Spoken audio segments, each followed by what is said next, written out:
الحمدللہ رب العالمین والصلاة والسلام علی سید الانبیاء والمرسلین ومن تبعهم بإحسان إلى يوم الدین اما بعد اعوذ باللہ من الشیطان الرجیم بسم اللہ الرحمن الرحیم سبحان الذي اسرى بعبده ليلا من المسجد الحرام الى المسجد الاقصى الذي باركنا حوله لنريه من آیاتنا انه هو السمیع البصیر۔ ہر قسم کی تعریف بڑائی اللہ رب العالمین کے لیے ہے، جو ہر قسم کی تعریف کا مستحق ہے، جو اس سارے سنسار کا پیدا کرنے والا، تن تنہا عبادت کے لائق، ساری ضرورتوں کو پورا کرنے والا، اس کائنات میں اکیلا تصرف کرنے والا، سارے اختیارات کا مالک، پوری زمین اور پوری کائنات پر اکیلا بادشاہت کرنے والا ہے۔ اللہ رب العالمین کا بے پایہ شکر اور احسان ہے کہ اس نے ہمیں مختلف قسم کی نعمتوں سے نوازا، خاص طور سے ایمان کی نعمت دے کر اللہ رب العالمین نے ہمارے اوپر بہت بڑا کرم کیا ہے۔ نبی صلی اللہ علیہ وسلم کو ہمارے لیے بھیج کر ہمارے اوپر بہت بڑا کرم کیا ہے۔ نبی کریم صلی اللہ علیہ وسلم کی امت میں سے ہمیں بنا کر اللہ تعالیٰ نے ہم پر احسان کیا ہے، اتنا بڑا احسان کیا ہے جس کا کوئی بدلہ نہیں ہو سکتا ہے۔ اس پر اللہ رب العالمین کی جتنی تعریف کریں گے کم ہے، اللہ کی تعریف مکمل نہیں ہو سکتی ہے۔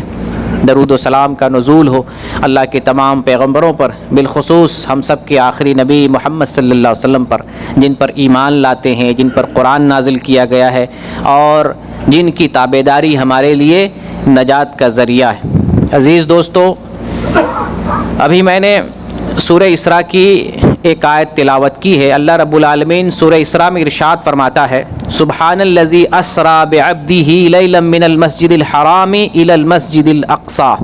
پاک ہے وہ ذات، پاک ہے وہ اللہ جس نے اپنے بندے کو راتوں رات مسجد حرام سے مسجد اقصی کا سفر کرایا۔ یہ اللہ کی ذات ہے، اللہ کی قدرت ہے۔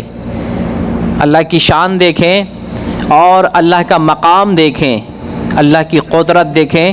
40 دن کا سفر مسجد حرام سے مسجد اقصی کا، اللہ رب العالمین راتوں رات کے معمولی حصے میں نبی صلی اللہ علیہ وسلم کو سفر کرایا۔ مسجد حرام سے مسجد اقصی جانے کو اسراء کہتے ہیں۔ تو پاک ہے وہ اللہ جو اپنے بندے کو راتوں رات مسجد حرام سے مسجد اقصی کا سفر کراتا ہے۔ وہ پاک ہے، الذی بارکنا حولہ، جس کے ارد گرد ہم نے برکتیں رکھی ہیں۔ اللہ رب العالمین نے مسجد اقصی کے چاروں طرف برکتوں کا نزول فرمایا ہے، اس کے چاروں اطراف میں اللہ تعالیٰ نے برکتیں ہی برکتیں رکھی ہیں۔ لنریہ من آیاتنا انہ هو السمیع البصیر، تاکہ ہم آپ کو، اس بندے کو اپنی نشانیوں کو دکھا سکیں، ان پر اپنی نشانیاں ظاہر کر سکیں۔ انہ هو السمیع البصیر، بے شک وہ سننے والا اور جاننے والا ہے۔ یہ سورہ اسراء کی آیت ہے۔ اللہ رب العالمین اس آیت میں نبی کریم صلی اللہ علیہ وسلم کے اس واقعے کا تذکرہ کر رہا ہے جسے ہم واقعہ معراج کے نام سے جانتے ہیں۔ واقعہ معراج، اللہ رب العالمین نے نبی صلی اللہ علیہ وسلم کو ایک بڑی نعمت دی، اپنے پاس بلایا اور اپنے پاس بلا کر ہدیہ اور تحفہ میں جہاں بہت ساری چیزیں دی، ملاقات کا شرف دیا، وہیں پر ابھی جو ہم نماز پڑھ رہے ہیں یہ نماز بھی اسی معراج کا حصہ ہے۔ معراج کے دن اللہ تعالیٰ نے محمد صلی اللہ علیہ وسلم کو نماز کا تحفہ عطا فرمایا، اس لیے اس نماز کی ہمیں حفاظت کرنی ہے۔ تو آج آپ کے سامنے حالات حاضرہ سے متعلق کچھ باتیں عرض کرنی۔ ابھی فلسطین کا مسئلہ چل رہا ہے، ہمیں اسلامی شریعت کی روشنی میں، احادیث کی روشنی میں فلسطین کا مسئلہ، اور بطور خاص فلسطین شام کے اندر داخل ہے، شام کی فضیلت جس کا ذکر اللہ رب العالمین قرآن میں کر رہا ہے، محمد صلی اللہ علیہ وسلم نے احادیث طیبہ کے اندر کیا ہے۔ کچھ احادیث کی روشنی میں آپ کے سامنے اس مسئلے کو واضح کروں گا۔ پہلے شام کو سمجھ لیں، شام، ملک شام، جس کا تذکرہ آپ نے بارہا سنا ہوگا، متعدد مرتبہ سنا ہوگا۔ یہ بڑی مبارک سرزمین ہے، انبیاء کی سرزمین ہے۔ مختلف انبیاء کرام اس سرزمین میں، ملک شام میں آئے، اور متعدد انبیاء کرام ملک شام میں مدفون ہیں۔ بڑے بڑے علماء کرام، بڑے بڑے مورخین، فقہاء، محدثین اس سرزمین میں آئے، اور اس سرزمین سے ہمارا ایمانی رشتہ ہے۔ آج کل کے جو حالات ہیں، فلسطین کے ہوں، ملک شام کے تعلق سے ہوں، ہمیں حدیث کی روشنی میں سمجھنا ہے کہ اس سے ہمارا تعلق کیا ہے، کس بنیاد پر پوری دنیا کے مسلمان فلسطین کے لیے بے چین ہیں، فلسطین کے مسلمانوں کے لیے بے چین ہیں، ان کے درد کو اپنا درد سمجھ رہے ہیں۔ پہلے ملک شام کو سمجھیں۔ ملک شام احادیث میں اس کا بڑا تذکرہ آیا ہے، مختلف احادیث میں اس کا تذکرہ آیا ہے۔ تو ملک شام جو اس وقت ہے، جس کو انگلش میں سیریا کہتے ہیں اور عربی میں سوریا کہتے ہیں، جیسے عربی میں بولتے ہیں ہذا سوری، یہ سوریا کا ہے۔ یہ ملک شام حدیث کی روشنی میں بٹ چکا ہے۔ آج تقریباً 4 ممالک میں ملک شام تقسیم ہو گیا ہے۔ جو حدیث میں ملک شام پڑھتے ہیں، آج ملک شام اس حالت میں نہیں ہے، مکمل وہ خطہ نہیں ہے، وہ بٹ چکا ہے 4 ملکوں میں۔ ایک تو سیریا ہے ہی، پھر دوسرا علاقہ، دوسرا ملک اردن ہے جس کو جارڈن کہتے ہیں، ایک تیسرا ملک لبنان ہے جس کو لبنان بولتے ہیں، اور ایک چوتھا ملک فلسطین ہے جس کو فلسطین بولتے ہیں۔ یہ 4 کنٹری پر مشتمل ملک شام ہے۔ آج اس کو سمجھیے اچھے سے، اس ملک سے ہمارا رشتہ بڑا گہرا ہے، دینی رشتہ ہے، ایمانی اور اسلامی رشتہ ہے۔ پہلی جنگ عظیم تک ملک شام ایک خطہ ہوا کرتا تھا۔ پہلے جنگ عظیم کے بعد انگریزوں نے اور یہ صہیونی طاقتوں نے ملک شام کو تقسیم کر دیا، مختلف حصوں میں اور مختلف ممالک میں اس کو تقسیم کر دیا۔ لہذا آج سیریا بن گیا، اردن بن گیا، لبنان بن گیا، فلسطین بن گیا۔ کم از کم 4 ممالک پر مشتمل ملک شام ہے۔ یہ وہ ملک شام ہے جس کی طرف محمد صلی اللہ علیہ وسلم نے نبوت پانے سے پہلے 2 مرتبہ سفر کیا تھا۔ ایک مرتبہ تو اپنے چچا کے ساتھ بغیر تجارت کے یوں ہی ساتھ گئے تھے، پھر واقعہ پیش آیا، ایک راہب سے ملاقات ہوئی، راہب نے کہا آپ کے بھتیجے کے لیے خطرہ ہے، تو آپ کے چچا نے محمد صلی اللہ علیہ وسلم کو سفر سے واپس کر دیا، بھیج دیا تھا۔ دوسری مرتبہ جب آپ نے ملک شام کا سفر کیا تو تاجر کی حیثیت سے سیدہ خدیجہ رضی اللہ تعالی عنہا کا مال لے کر ملک شام کا سفر کیا تجارت کی نیت سے، اور بہت زیادہ فائدہ لے کر واپس آئے تھے۔ 2 مرتبہ آپ صلی اللہ علیہ وسلم نے اس ملک کا سفر کیا۔ ملک شام وہ ملک ہے جہاں متعدد انبیاء آئے، ابراہیم علیہ السلام آئے، ہجرت کر کے آئے، اور اس ملک میں عراق سے سفر کر کے آئے تھے۔ پھر یہیں سے ابراہیم علیہ السلام نے اپنی بیوی ہاجرہ کو اور سیدنا اسماعیل کو مکہ بھیجا تھا۔ پہلے اس وقت وہیں تھے، پھر وہاں سے مکہ کی وادی میں بھیجا جب اللہ تعالیٰ نے خواب میں یہ وحی کی کہ اپنی بیوی کو، اپنے بچے کو جاؤ سنگلاخ وادی میں چھوڑاؤ، وہیں سے چھوڑ کر آئے تھے۔ اور آپ کے بعد پھر اسحاق علیہ السلام، ایوب علیہ السلام، یعقوب علیہ السلام، داؤد علیہ السلام، سلیمان علیہ السلام، جن کی حکومت تھی، بادشاہت کر رہے تھے اسی ملک میں، شام میں کر رہے تھے۔ اور الیسع علیہ السلام، زکریہ علیہ السلام کا محراب آپ نے سنا ہے قرآن میں، وہ محراب اسی سرزمین میں ہے۔ یحییٰ علیہ السلام، عیسیٰ علیہ السلام کی ولادت اسی سرزمین میں ہوئی ہے۔ عیسیٰ علیہ السلام وہیں سے آسمان پر اٹھا لیے گئے، اور پھر بڑے بڑے علماء کرام بھی آئے اس سرزمین میں۔ شیخ الاسلام ابن تیمیہ رحمۃ اللہ علیہ، علامہ ابن القیم رحمۃ اللہ علیہ، حافظ ابن عساکر رحمۃ اللہ علیہ، حافظ ابن حجر عسقلانی رحمۃ اللہ علیہ، بڑے بڑے علماء کرام اس سرزمین میں آئے۔ بڑی مبارک سرزمین ہے۔ احادیث کی روشنی میں اس سرزمین کی فضیلت اگر تلاش کرتے ہیں، معلوم کرتے ہیں، تو پتہ چلتا ہے کہ یہ برکت والی سرزمین ہے۔ جیسے کہ ابھی قرآن کی آیت میں نے پڑھی، اللہ تعالیٰ نے فرمایا الذی بارکنا حولہ، جس کے چاروں طرف ہم نے برکت رکھ دی ہے، برکت والی سرزمین ہے۔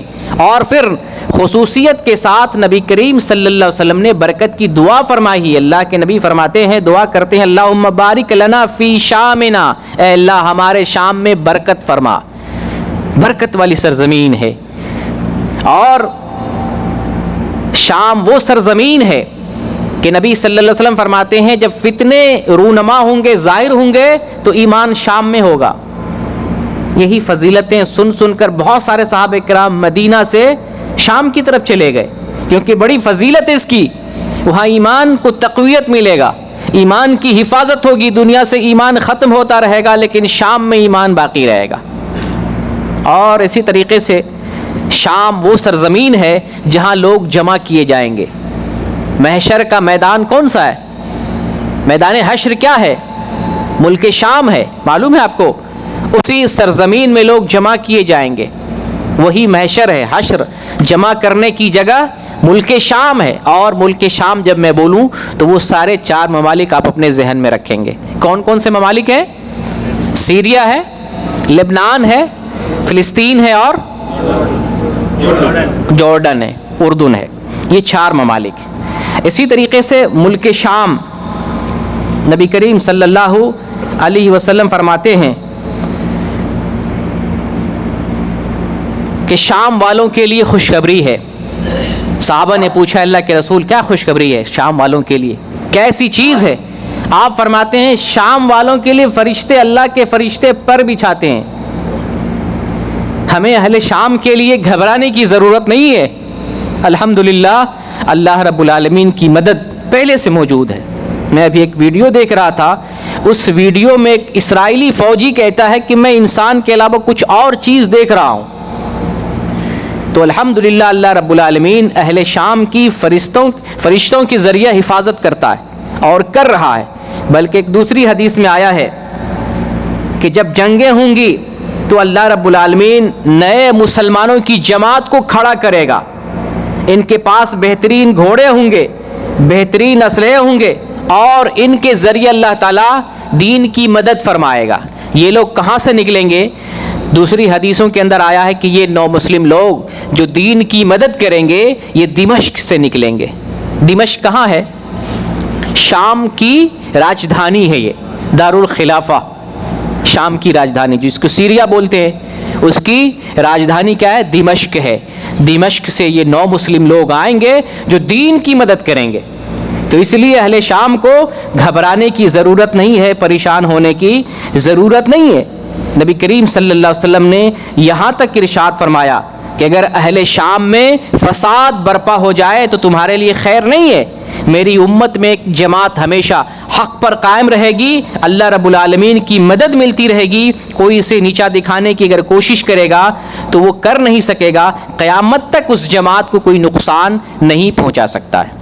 تو الحمدللہ ملک شام کی سرزمین میں دین کی حفاظت ہوگی، اہل ایمان کی حفاظت ہوگی، اور اہل ایمان کی حفاظت اللہ رب العالمین فرشتوں کے ذریعے بھی کروائے گا۔ اللہ کے نبی صلی اللہ علیہ وسلم نے ملک شام کو ارض مقدس کہا، مبارک سرزمین۔ اس مبارک سرزمین میں نبی کریم صلی اللہ علیہ وسلم فرماتے ہیں کہ جب تم دیکھو خلافت شام تک پہنچ گئی ہے تو پھر زلزلے آنے لگیں گے، مصیبتیں ٹوٹنے لگیں گی، بڑی بڑی علامتیں ظاہر ہوں گی، اور سمجھ لینا قیامت اتنا قریب ہے جیسا کہ میرا ہاتھ تمہارے سر پر۔ تو خلافت شام تک پہنچ جائے گی۔ اس موقع سے بڑی بڑی جنگیں ہوں گی، بڑے فتنے رونما ہوں گے، لڑائی جھگڑے ہوں گے، مصیبتیں آئیں گی، اور زلزلے رونما ہوں گے۔ اور ملک شام کے تعلق سے ایک سب سے بڑی بشارت مسلمانوں کے لیے یہ ہے کہ دمشق کے مشرق میں سفید مینارے کے پاس عیسیٰ علیہ السلام کا نزول ہوگا. یہ ہماری بڑی طاقت ہوگی, سپر طاقت ہوگی. عیسیٰ علیہ السلام کا نزول دمشق, کہاں میں نے آپ کو بتایا, یہ سیریا میں ہے, ملک شام میں ہے. دمشق کے مشرقی جانب سفید مینارے کے پاس عیسیٰ علیہ السلام کا نزول ہوگا, اور ایک دروازہ ہے لد نام سے, اس کے قریب عیسیٰ علیہ السلام دجال کا خاتمہ فرمائیں گے, قتل کریں گے. دجال کہاں سے نکلے گا؟ دجال خراسان کے ایک شہر اصفہان سے نکلے گا. یہ کہاں پر ہے؟ ایران میں ہے, ایران کا حصہ ہے.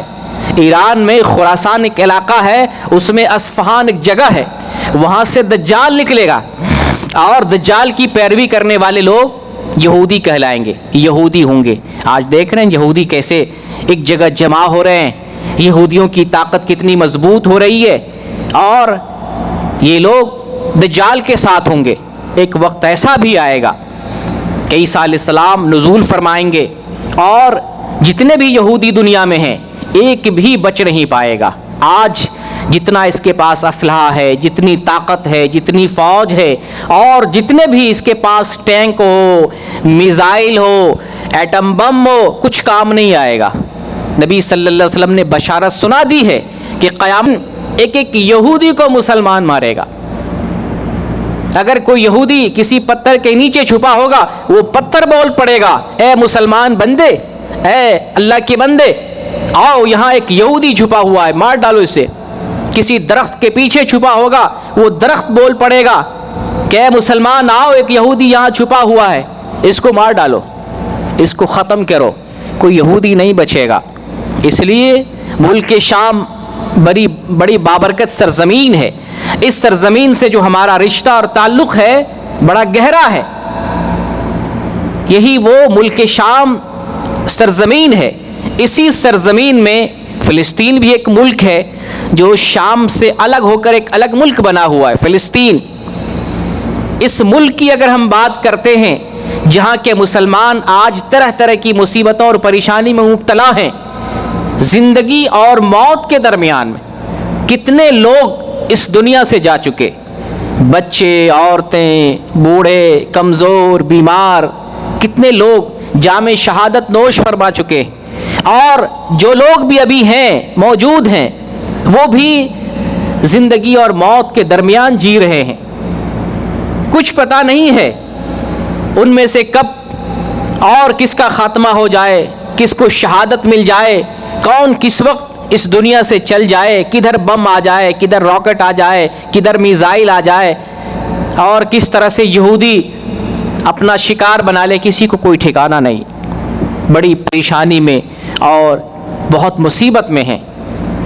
اللہ رب العالمین سے دعا کرتے ہیں اللہ تعالیٰ ان سب کی غیبی مدد فرمائے, فرشتوں کے ذریعے مدد فرمائے, اپنی قوت کے ذریعے مدد فرمائے, زمین کے نیچے سے مدد فرمائے, آسمان کے اوپر سے مدد فرمائے, اور دائیں بائیں چاروں طرف سے اہل فلسطین کی مدد فرمائے.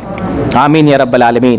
تو ملک فلسطین کی اگر ہم بات کرتے ہیں تو اس سرزمین میں ایک اہم ترین مسجد ہے جسے مسجد اقصیٰ کہتے ہیں, جس کا ذکر اس آیت میں آیا ہے جس کی میں نے تلاوت کی تھی. سبحان الذی اسریٰ بعبدہ لیلا من المسجد الحرام الی المسجد الاقصیٰ. اللہ رب العالمین نے مسجد اقصیٰ کا تذکرہ قرآن میں کیا ہے. مسجد اقصیٰ دنیا کی دوسری مسجد ہے. سب سے پہلی مسجد جو روئے زمین پر تعمیر کی گئی وہ خانہ کعبہ ہے, بیت اللہ شریف.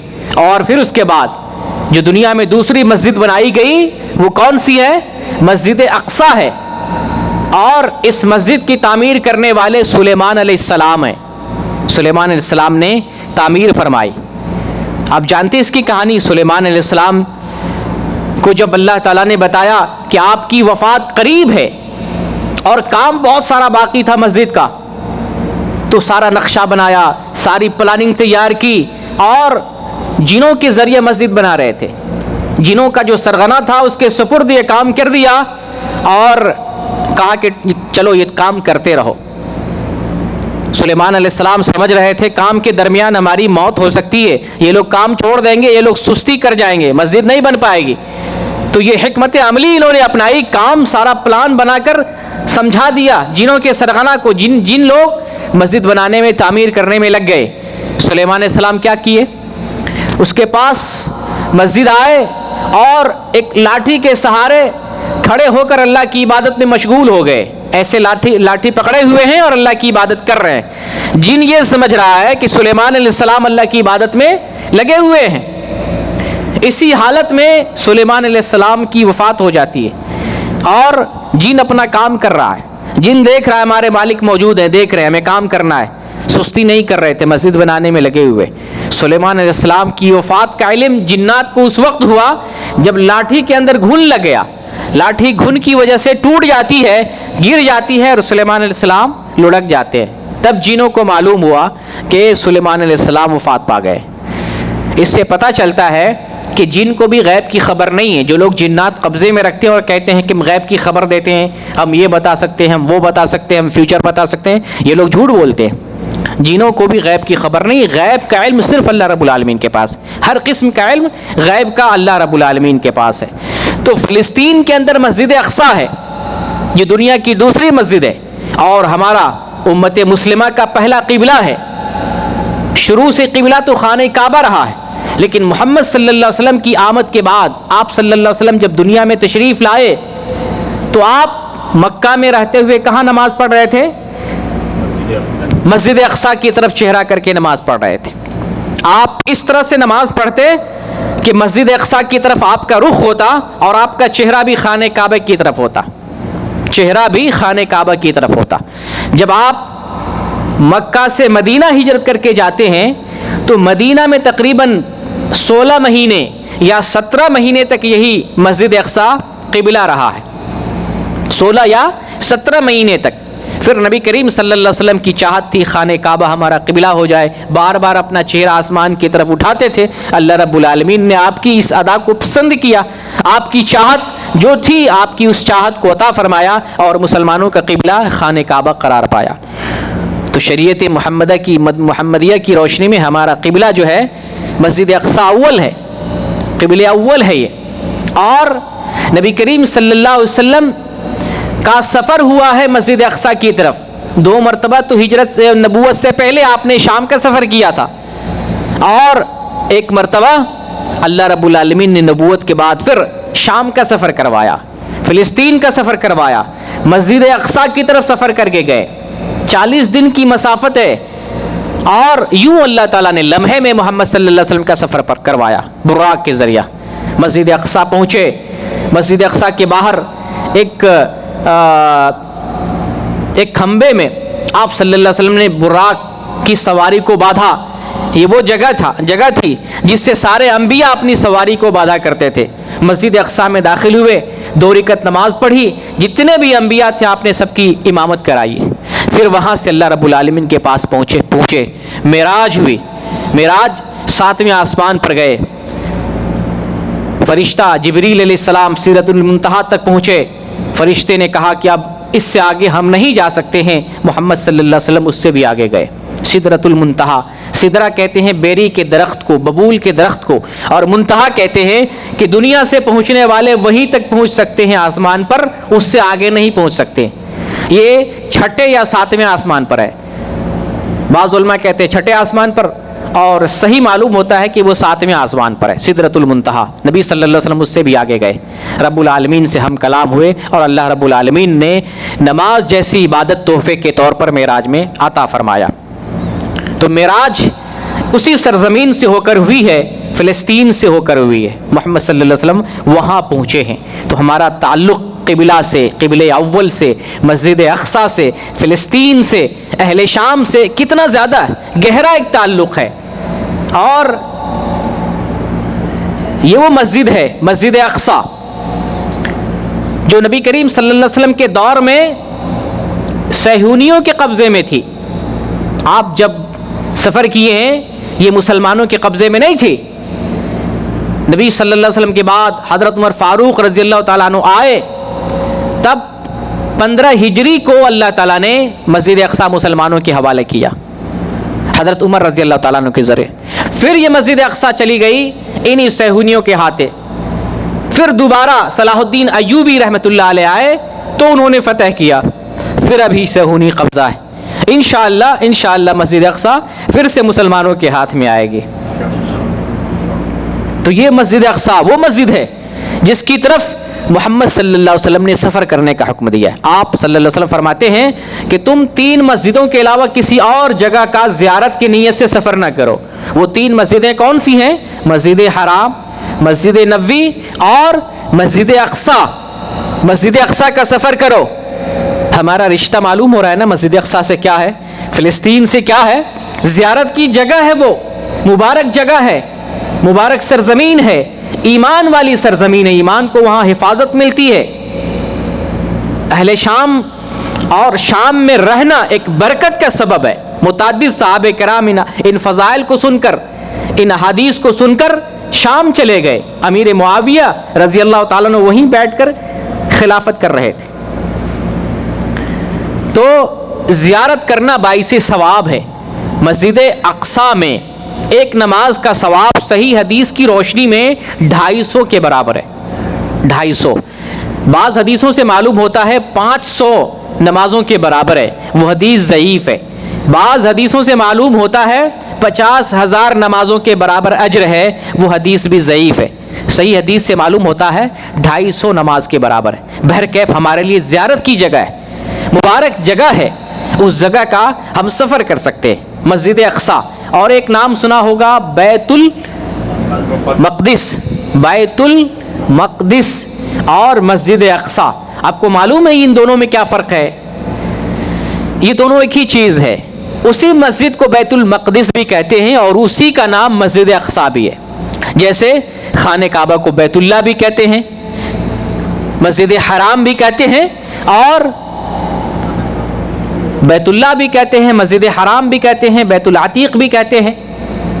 تو مختلف نام جیسے خانہ کعبہ کا ہے، اسی طریقے سے مسجد اقصی کا نام بیت المقدس بھی ہے، اسی کو کہا جاتا ہے، یہ کوئی الگ سے کوئی جگہ نہیں ہے۔ اور اس طرف نبی کریم صلی اللہ علیہ وسلم نے ہمیں جانے کا حکم فرمایا ہے۔ تو اللہ سے دعا کرتے ہیں بار الہ ہمیں اس جگہ کا سفر کرنے کی توفیق دے، ہمارے لیے اس سرزمین کو مہیا فرما دے تاکہ آمد و رفت میں آسانی ہو، مسلمانوں کے لیے وہاں عبادت کرنے میں آسانی ہو۔ اب چونکہ اس وقت فلسطین کا جو مسئلہ اور قضیہ ہے ہم دیکھ رہے ہیں، 3 ہفتے سے بھی زیادہ یہودیوں کی طرف سے بمباری ہو رہی ہے، مسلمانوں پر ظلم و ستم کے پہاڑ توڑے جا رہے ہیں۔ وہ مسلمان جنہوں نے یہودیوں کو اپنے گھر میں جگہ دی، ہونا تو یہ چاہیے تھا کہ یہ پناہ گزین بن کر یہاں مہاجرین بن کر رہتے، یہ لوگ مہاجر بن کر مہاجر کیمپ میں رہتے، ریفیوجی بن کر رہتے، لیکن یہ ریفیوجی بن کر نہیں رہ رہے۔ فلسطین کو مسلمانوں سے چھین لیا اور اپنا اسٹیٹ بنایا، فلسطین نہیں، اپنا اسٹیٹ اسرائیل اسٹیٹ بنایا۔ ملک مسلمانوں کا، اسٹیٹ یہودیوں کا بن گیا۔ جن کو پناہ ملی تھی، پناہ لینے والے اس ملک کو ہتھیا لیے، غاصب بن کر اس ملک پر قبضہ کر لیے اور زبردستی اس ملک کو اپنی سرزمین، اپنا ملک بنا لیا اور ایک اپنا نام دے دیا، یہودیوں کا نام دے دیا۔ یہ مسلمانوں کا ملک ہے، لیکن چھین کر تقریباً سارے علاقے فلسطین کے یہودی لے چکے ہیں۔ تقریباً 80-90% حصہ یہودیوں کے قبضے میں چلا گیا ہے۔ تھوڑا سا حصہ جو غزہ کا حصہ ہے اور ایک ویسٹ بینک کا حصہ ہے، 2 حصے، ایک حصے پہ الفتح نامی پارٹی حکومت کر رہی ہے، دوسرے حصے پر حماس نامی پارٹی حکومت کر رہی مسلمانوں کے درمیان، باقی پورے حصے یہودیوں کے کنٹرول قبضے میں۔ دیکھا جائے تو وہ دونوں حصے بھی یہودیوں ہی کے اختیارات میں۔ تو یہ جو دن و رات ظلم و ستم ہم دیکھ رہے ہیں، اور ہم کو یہ معلوم ہوا ہے کہ اہل شام سے ہمارا دینی رشتہ ہے، فلسطین سے ہمارا ایمانی رشتہ ہے، وہ ہمارے مسلمان بھائی ہیں۔ انما المؤمنون اخوہ، دنیا میں مسلمان کہیں بھی ہو ایمانی اعتبار سے ہمارا بھائی ہے۔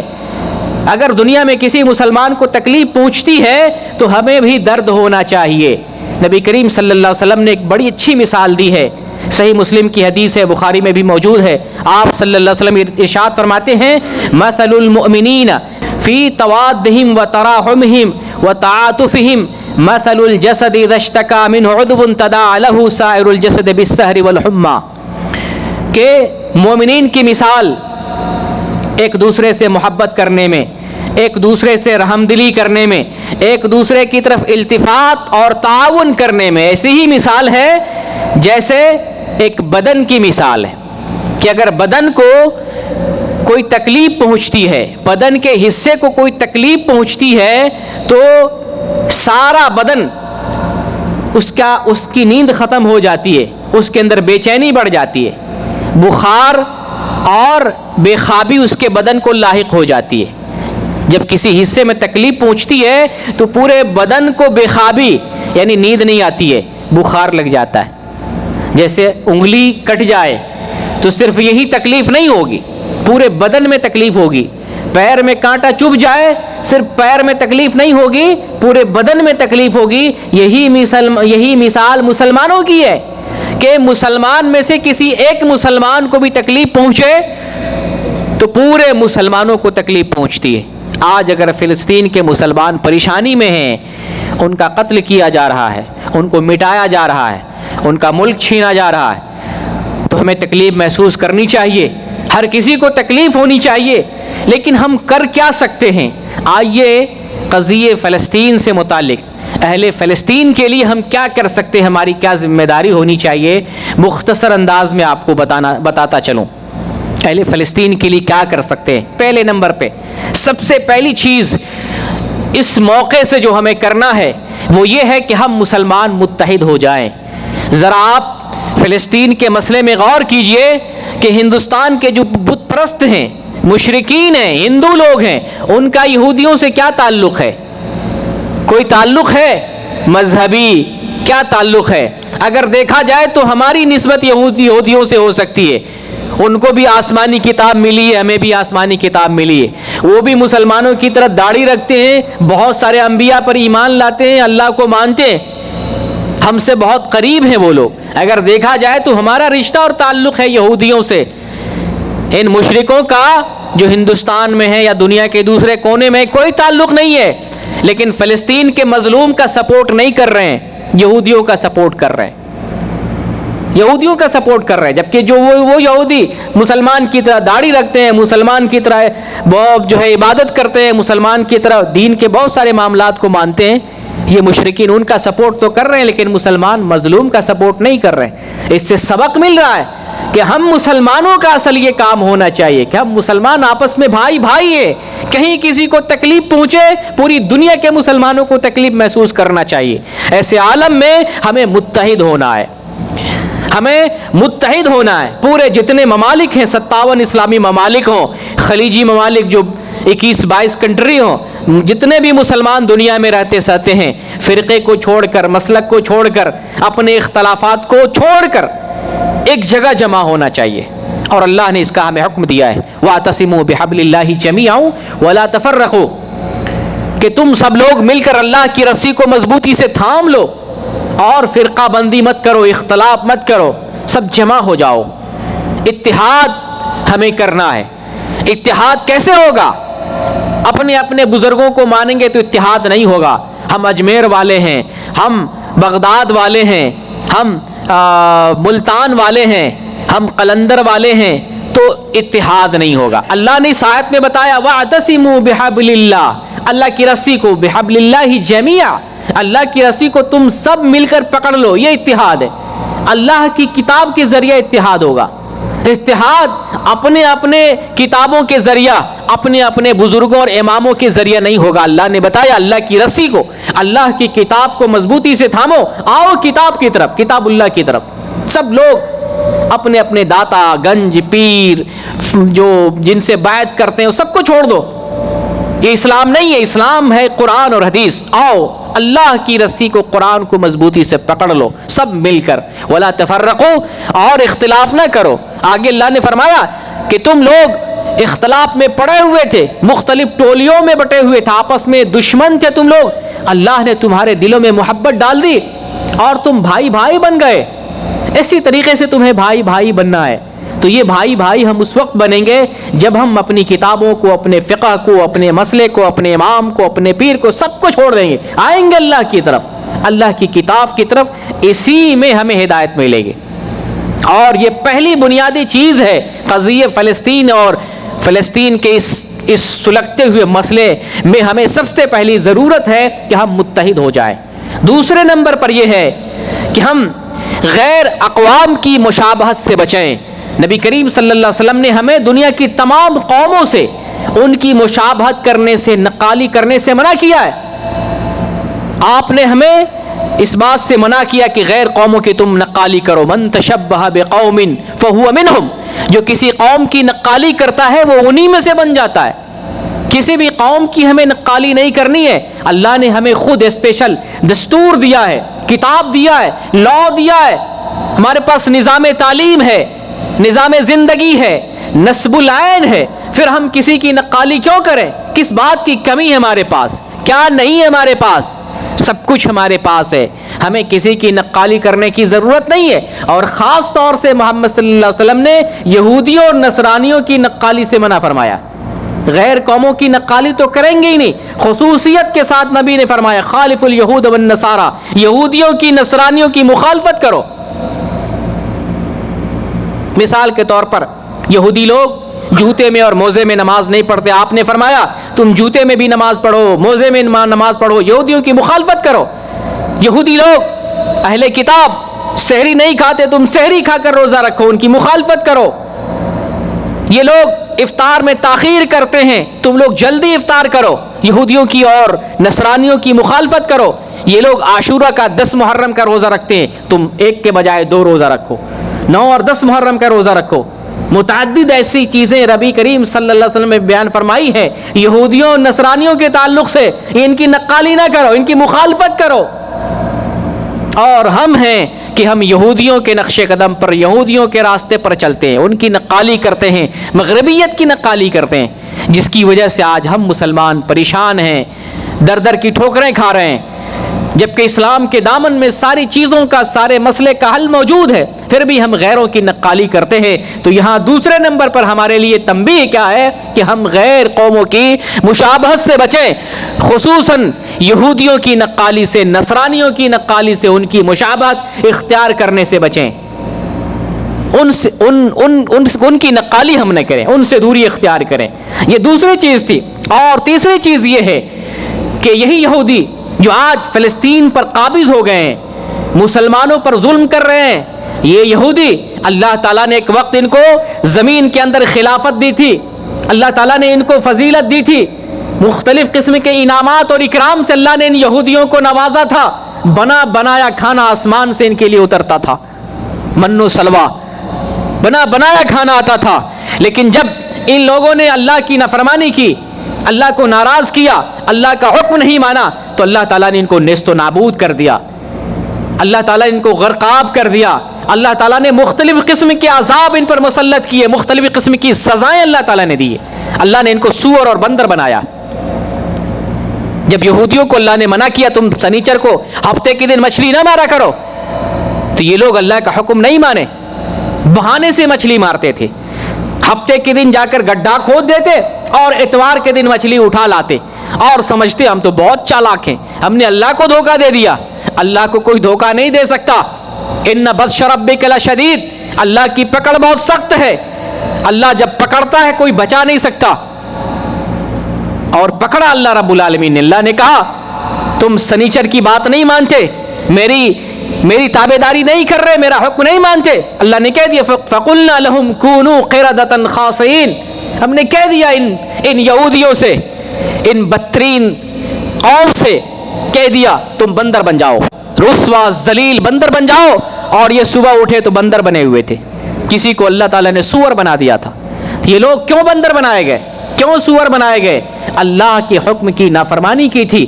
آج ضرورت ہمارے لیے یہ ہے کہ ہم اللہ کی نافرمانی نہ کریں۔ ایسا نہیں ہے کہ ہم نے اگر کلمہ پڑھ لیا ہے تو ایمان ٹھکوا ہو گیا، پہاڑ جیسا ایمان ہو گیا، ایمان ہل نہیں سکتا، اللہ کا عذاب نہیں آ سکتا، اللہ ہم سے ناراض نہیں ہو سکتا، اللہ ہمارے اوپر مصیبت نازل نہیں کر سکتا۔ ایمان اگر ہے اور ایمان کا تقاضا نہیں ہے، عمل صالح نہیں ہے، اللہ کی نافرمانی کرتے ہیں، اللہ کا حکم بجا نہیں لاتے ہیں، اللہ ہمیں بھی سزا دے گا، ہماری بھی پکڑ کرے گا، ہماری بھی گرفت کرے گا۔ تو ہم اس موقع سے اللہ کی نافرمانی سے بچیں، خالص اللہ رب العالمین کی عبادت کریں، اللہ کی طرف آ جائیں، معصیت سے پرہیز کریں، اللہ کی نافرمانی سے پرہیز کریں۔ آج کا ماحول اور یہ قضیہ فلسطین ہمیں اس بات کی طرف تنبیہ کر رہا ہے، اپنی اصلاح کر لیں، کہیں ایسا نہ ہو یہودیوں کی طرح اللہ کی نافرمانی کرتے رہے اور ان کی طرح سزا ہمیں بھی ملے۔ اگر آزمائش ہے مسلمانوں پر، مسلمان آج اگر پریشان ہیں تو اس میں کہیں نہ کہیں یہ وجہ بھی ہے کہ ہم اللہ کی نافرمانی کر رہے ہیں، اللہ کی بات نہیں مان رہے ہیں، اللہ کے حکم کو ٹھکراتے ہیں، کہیں نہ کہیں یہ وجہ بھی ہے۔ مسلمان تو ہے لیکن اللہ کے دین پر عمل نہیں کر رہے ہیں، اللہ ہماری کیسے مدد کرے گا؟ اللہ مدد کے لیے فرشتوں کو کیسے بھیجے گا؟ اللہ اپنی رحمتوں کو اور اپنی برکتوں کو اور اپنی مدد کو کیسے نازل کرے گا اس حال میں کہ ہم اللہ کی نافرمانی کر رہے ہیں، زنا میں ملوث ہیں، سود خوری میں ملوث ہیں، بدکاری میں ملوث ہیں، بے حیائی میں ملوث ہیں؟ اللہ کیسے مدد کرے گا؟ تو ہم اللہ کی نافرمانی سے بچیں، اللہ کی معصیت سے بچیں۔ ایک چوتھا مرحلہ اس قضیہ فلسطین کے تعلق سے جو ہماری اگلی ذمہ داری ہے کہ ہم خالص ایک اللہ کی بندگی کریں، اس کے ساتھ کسی کو شریک نہ کریں۔ اللہ رب العالمین نے دنیا میں جتنے پیغمبر کو بھیجا، جتنے رسولوں کو بھیجا، تمام رسول نے دعوت دی اپنی قوم کو کہ تم ایک اللہ کی بندگی کرو، اس کے ساتھ کسی کو شریک نہ کرو۔ اللہ تعالیٰ نے قرآن میں بیان فرمایا، وعدہ کیا، وعد اللہ الذین آمنوا منکم وعملوا الصالحات، اللہ تعالیٰ نے ان لوگوں سے جو ایمان لایا، نیک عمل کیا، اللہ تعالیٰ نے ان لوگوں سے وعدہ کیا زمین کی خلافت تمہیں دیں گے۔ اللہ کی زمین پر کوئی دوسرا حاکم نہیں ہوگا، اللہ کی زمین پر کوئی دوسرا بادشاہ نہیں ہوگا سوائے تمہارے، زمین تمہارے قبضے میں ہوگی، زمین کی خلافت تمہارے ہاتھ میں ہوگی۔ شرط یہ ہے کہ تم اللہ کی بندگی کرو۔ اللہ نے فرمایا، اے ایمان والو، اے عمل کرنے والو، تم سے ہم زمین کے اندر خلافت کا وعدہ کرتے ہیں، تمہیں امن دیں گے، تمہارے دین کو مضبوط کریں گے۔ شرط یہ ہے کہ تم آؤ اللہ کی بندگی کرو، خالص ایک اللہ کی بندگی کرو اور اس کے ساتھ کسی کو شریک نہ کرو۔ آگے اللہ تعالیٰ نے اسی آیت کے بعد اللہ تعالیٰ نے یہ بھی کہا ہے کہ نماز قائم کرو، زکوٰۃ دو، رسول کی پیروی کرو۔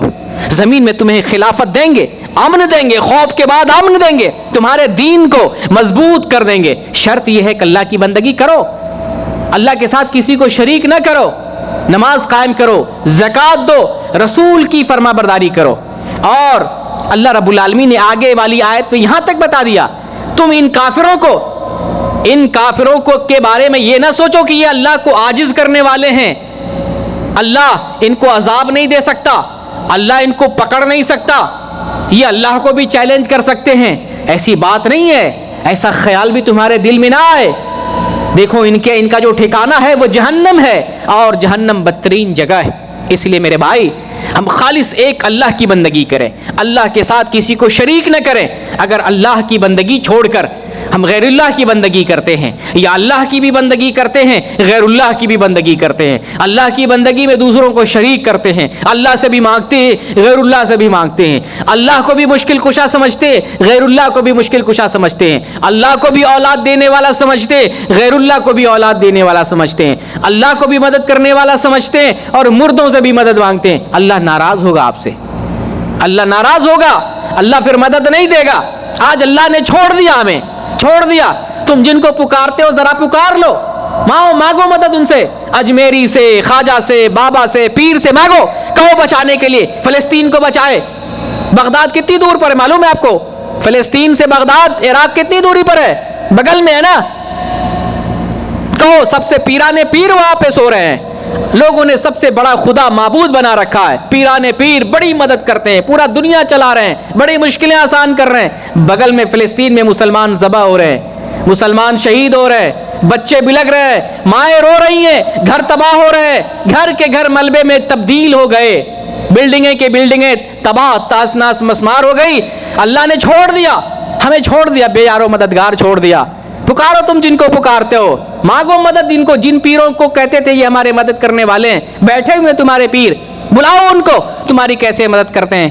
میرے بھائی، یہ ہنسنے والی بات نہیں ہے، نصیحت لینے والی بات ہے۔ یہ پیر فقیر مردے ہماری مدد نہیں کرتے ہیں۔ آج اگر آنکھ نہیں کھلے گی کب کھلے گی؟ اپنے ایک رب کو پہچانے جس کے ہاتھ میں قوت ہے، طاقت ہے، پوری دنیا ہے، خزانہ ہے، مالک الملک ہے، احکم الحاکمین ہے، بادشاہوں کا بادشاہ ہے، وہی مشکل کشا ہے، وہی مشکلوں کو دور کرنے والا، اسی سے مدد مانگیں گے تو اللہ تعالیٰ مدد دے گا، ورنہ غیروں کو پکارتے رہیں گے اللہ کیسے مدد کرے گا؟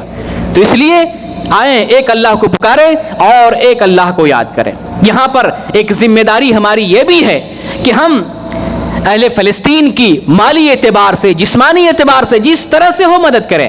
ممکن ہے جہاد کے لیے نہیں جا سکتے ہیں، قانون بنا ہوا ہے، ویزا اسٹمپ نہیں ہوگا، اکیلے نہیں جا سکتے ہیں، تیر اور تلوار کا زمانہ نہیں ہے، بم کا زمانہ ہے، راکٹ کا زمانہ ہے، میزائل کا زمانہ ہے، پاسپورٹ نہیں لگے گا، اجازت نہیں ملے گی، خود ہماری حکومت ہم کو نہیں جانے دے گی، مسلمان حکومت ہم کو جو ہے وہاں جانے کی اجازت نہیں دے گی۔ آپ دیکھ رہے ہیں پاکستان سے مسلمانوں کو بھگایا جا رہا ہے، افغان مسلمانوں کو بھگایا جا رہا ہے، یہ تو ہمارے مسلمان بھائی ہیں، ان کو تو رہنے دینا چاہیے، نیشنلٹی دے دینا چاہیے، لیکن اپنا مسلمان ملک ہے، مسلمان بھائیوں کو بھگایا جا رہا۔ ہم مسلمان کے نہیں ہیں تو کس کے ہوں گے؟ تو ہم جہاد کے لیے نہیں جا سکتے اس وقت جو سچویشن ہے، لیکن مالی اعتبار سے جہاں تک مدد ہو سکتی ہے مدد کریں، پیسے کے ذریعہ جہاں سے بھی خیرات کے پیسے جا رہے ہیں، جمع ہو رہے ہیں، جس اعتبار سے بھی آپ مدد کر سکتے ہیں، جسم کے اعتبار سے یا مال کے اعتبار سے ہمیں مدد کرنا چاہیے۔ اور خاص طور سے جو ہمارا اصل وسیلہ اور ہتھیار وہ دعا ہے۔ اللہ تعالیٰ دعا کے ذریعہ پتھر کو ریزہ ریزہ کر دے گا، پتھر کو آسمان کا سینہ چیر دے گا، زمین کے اندر زلزلہ پیدا کر دے گا۔ ایک دعا اگر اللہ کی قبول ہو جائے، اس دھرتی کا سینہ اللہ چاک کر دے گا، انسان کے رونگٹے کھڑا کر دے گا، بستی کی بستی اللہ تباہ کر دے گا۔ دعا میں وہ قوت اور پاور ہے۔ ہم افضل اوقات میں رب العالمین سے فلسطین کے مسلمانوں کے لیے، ان مظلوم مسلمانوں کے لیے ہاتھ اٹھا کر دعا کریں، سجدے میں دعا کریں، اذان اور اقامت کے درمیان دعا کریں، رات کے آخری پہر میں دعا کریں، تہجد کی نماز میں دعا کریں، رو رو کر اللہ سے دعا کریں، نماز پڑھ کے دعا کریں، روزہ رکھ کر دعا کریں، تلاوت کر کے دعا کریں، نیکی کام کا کام کر کے اللہ سے دعا کریں۔ دعا کے اندر بڑی قوت ہے۔ اہل فلسطین کے مظلوم مسلمانوں کے لیے دعا کریں۔ ایک مسلمان کی بھی اگر دعا قبول ہو گئی، ان کی نجات کے لیے کافی ہے، جبکہ اربوں کی آبادی ہے پوری دنیا میں۔ بغیر وسیلے کے اللہ سے دعا مانگیں، کسی داتا پیر کا وسیلہ نہ لگائیں، فلاں کے وسیلے سے اگر وہ بچا سکتے تھے وسیلہ نہیں لگانا پڑتا، اگر وہ دیکھ سکتے تھے، سن سکتے تھے، مدد کر سکتے تھے، پکارنے کی ضرورت نہیں تھی، وہ خود بخود مدد کرتے، لیکن نہ دیکھ رہے، نہ سن رہے، نہ مدد کر سکتے ہیں، نہ ان کو ہم پکار سکتے بغیر وسیلہ کے۔ ادعونی استجب لکم، اللہ کا فرمان ہے ادعونی استجب لکم، تم مجھے بلا واسطہ، بغیر وسیلے کے، بغیر واسطہ کے مجھے پکارو، میں تمہاری پکار کو سن رہا ہوں، چونٹی کی آواز سنتا ہوں، پتھروں کے اندر جو مخلوق رہتی ہے ان کی آواز سنتا ہوں، 7 تہوں کے اندر زمین میں جو مخلوق رہتی ہے ان کو روزی دے رہا ہوں، خوراک دے رہا ہوں، ان کی باتیں سن رہا ہوں، ان کو زندگی دے رہا ہوں، تمہاری پکار کو نہیں سن سکتا؟ اللہ ہماری پکار سن رہا ہے، بغیر وسیلے کے ہم ڈائریکٹ اللہ رب العالمین کو پکاریں اور اللہ سے مدد مانگیں، اللہ تعالیٰ مدد کرنے والا۔ ایک آخری چیز ہے جو اس میں اہم ذمہ داری ہے فلسطین کے تعلق سے، وہ مسلم حکام کی، سیاسی لیڈروں کی ذمہ داری ہے، جن کے ہاتھ میں حکومت ہے، جن کے ہاتھ میں عدالت ہے، جن کے ہاتھ میں فوج ہے، جن کے ہاتھ میں ٹینک پاور اور میزائل ہے۔ ان مسلمانوں کی اصل ذمہ داری ہے کہ وہ حرکت میں آئیں۔ مسلمان حکام مشورہ کے ذریعہ پارلیمنٹ میں بیٹھیں، جمع ہوں، مسلمان حکمراں ایک جگہ جمع ہوں اور ایک منصوبہ کے تحت، ایک منصوبہ اور پلاننگ کے تحت ایسا فیصلہ کریں جو فلسطین کے مسلمانوں کے حق میں ہو، ان کی مدد کے لیے ہو، ان کو مدد پہنچانے کے لیے ہو۔ اصل مدد یہ لوگ کر سکتے ہیں، ہم تو عوام ہیں، ہمیں اجازت ملے گی تو ہم نکل سکتے ہیں، لیکن ہمیں اجازت نہیں ملے گی۔ یہ کام فوجیوں کا ہے، یہ کام حکام کا ہے۔ فوجی حکام فیصلے لیں گے، اپنی فوج بھیجیں گے، اپنے ٹینک بھیجیں گے، اپنی قوت اور اپنے سامان بھیجیں گے۔ یہ اصل ذمہ داری ان کی ہے۔ ہم جگائیں، ہم اپنے حاکموں کو، اپنے لیڈروں کو، اپنے رہنماؤں کو جگائیں، قوت ان کو غیرت دلائیں اور ان کی غیرت کو للکاریں۔ تم کہاں سوئے ہوئے ہو؟ تمہارا ضمیر کہاں سو گیا ہے؟ تم مسلمانوں کے لیے بیدار کیوں نہیں ہوتے ہو؟ کیا تمہارے لیے فلسطین کا درد نہیں ہے؟ فلسطین کے مسلمانوں کی شہادت تمہاری نظروں کے سامنے نہیں ہے؟ ان کے بلکتے بچے، ان کی روتی مائیں، تمہیں ان کی چیخیں سنائی نہیں دیتی؟ ان کا منظر، ان کا حشر تمہارے سامنے نہیں ہے؟ جاگو، ہمیں ان کو جگانا ہے۔ اللہ انہیں غیرت دے, انہیں سمجھ دے. اللہ رب العالمین سے دعا کرتے ہیں بار الہ ہماری تقصیر کو معاف فرما دے. اے اللہ ہم میں سے جو مسلمان جو کچھ اہل فلسطین کے لیے کر سکتے ہیں انہیں کرنے کی توفیق دے. خاص طور سے حکام مسلم لیڈروں کو اس بات کا احساس دے, ان کے ضمیر کو جھنجھوڑ دے, جگا دے کہ وہ جاگ جائیں اور اہل فلسطین کی ہر ممکن طور پر مدد کریں. بار الہ کوئی مدد کرے نہ کرے تو مدد کرنے والا ہے. تو اس زمانے کا, اس دنیا کا حاکم اور مالک ہے, بادشاہ ہے. تو جو چاہے کر سکتا ہے. تو اگر کہے کہ یہودیوں کو بندر ہو جا تو یہودی بندر ہو جاتے ہیں. اے اللہ تو نے انہیں پھر سے سور اور بندر بنا دے. اے اللہ زمین کے اندر انہیں تہس نہس کر دے, نیست و نابود کر دے, انہیں زمین کے اندر دھسا دے اور فلسطین کی سرزمین کو پھر سے مسلمانوں کے ہاتھوں میں دے دے. اے اللہ مسجد اقصی کی فتح ہمارے لیے نصیب فرما. اے اللہ مسجد اقصی میں آسانی کے ساتھ ہمیں نماز پڑھنے, عبادت کرنے کی توفیق دے. بار الہ جب تک اس دنیا میں رہیں ایمان پر, اسلام پر زندہ رہیں, اور جب ہمارا خاتمہ ہو تو ایمان پر خاتمہ ہو. آمین. وآخر الدعوانا ان الحمدللہ رب العالمین. ہو گیا. ضرورت تھی یہ اس وقت جو حالات ہیں سمجھنے کی ضرورت ہے کہ فلسطین کا مسئلہ کیا ہے. تو کچھ سوالات ہیں, میں سوالات کرتا ہوں, آپ لوگ جلدی سے جواب دیں گے.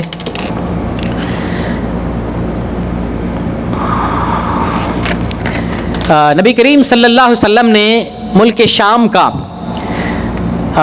کتنی مرتبہ سفر کیا تھا ہجرت سے پہلے, اور کب کب؟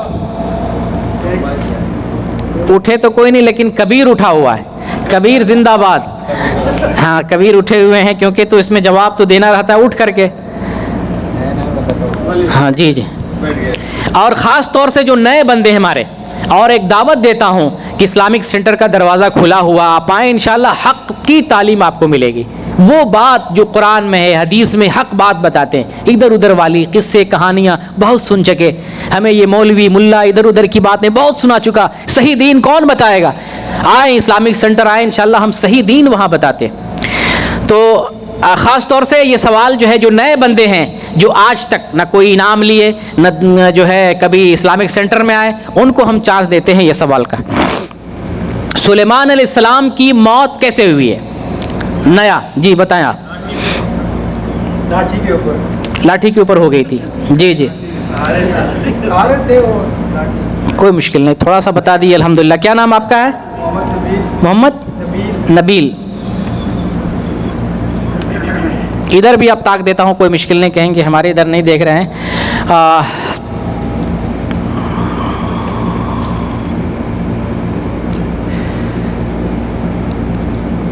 قرآن کی ایک آیت پڑھا تھا, جو نئے بندے ہیں کہ یہودیوں کو اللہ تعالیٰ نے بندر بنا دیا تھا. وہ آیت ترجمہ یا آیت بتا سکتے ہیں؟ ابھی میں نے بتایا تھا. ماشاء اللہ ماشاء اللہ. کیا نام ہے؟ حنیف. جی ماشاء اللہ. یمن. ماشاء اللہ ماشاء اللہ. طیب. ایو عذاب ارسل اللہ الى قوم لوط. نعم. ماشاء اللہ ماشاء اللہ. ايش اسمك؟ ہاں رشاد. ماشاء اللہ.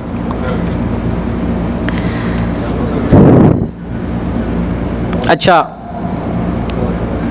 نوح علیہ السلام کے بیٹے کے بارے میں کوئی کچھ جانتے ہیں تو بتائیں. نوح علیہ السلام کا بیٹا. جی بتائیے.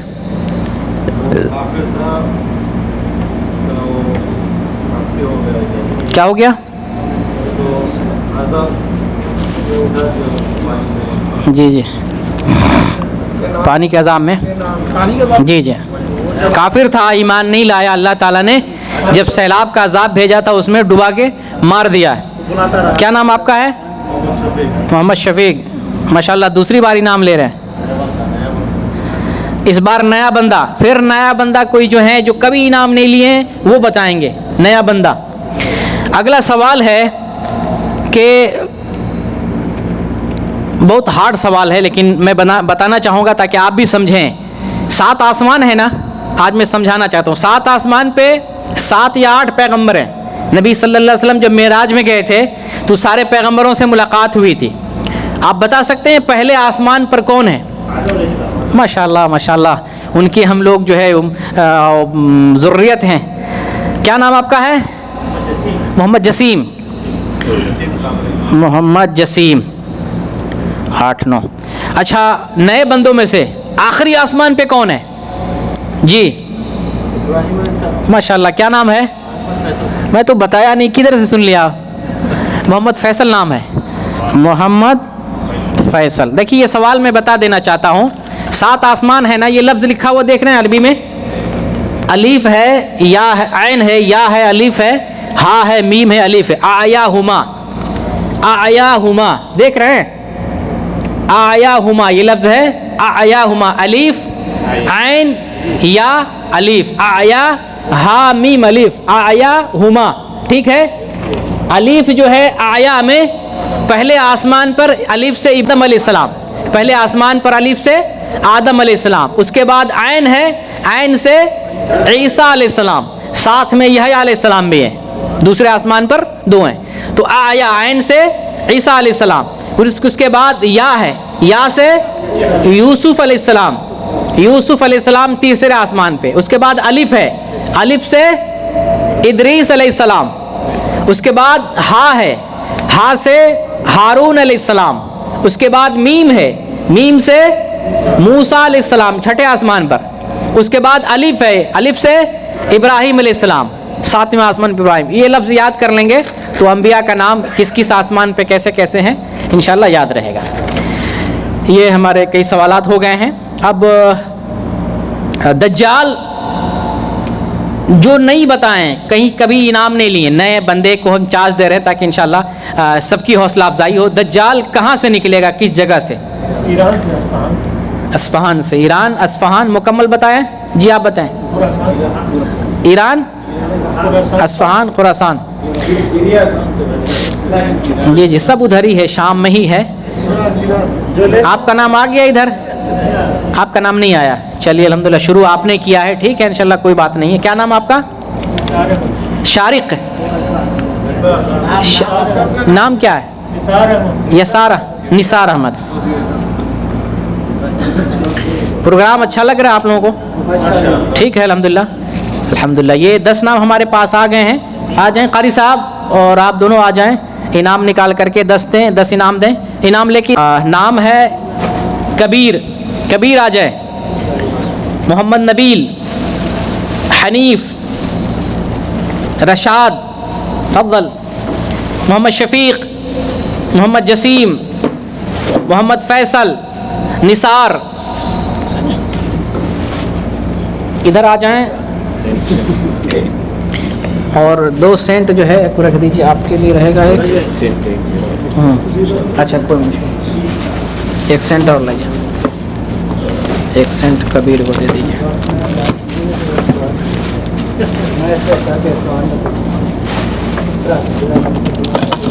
دیجیے کہ دے دیجیے,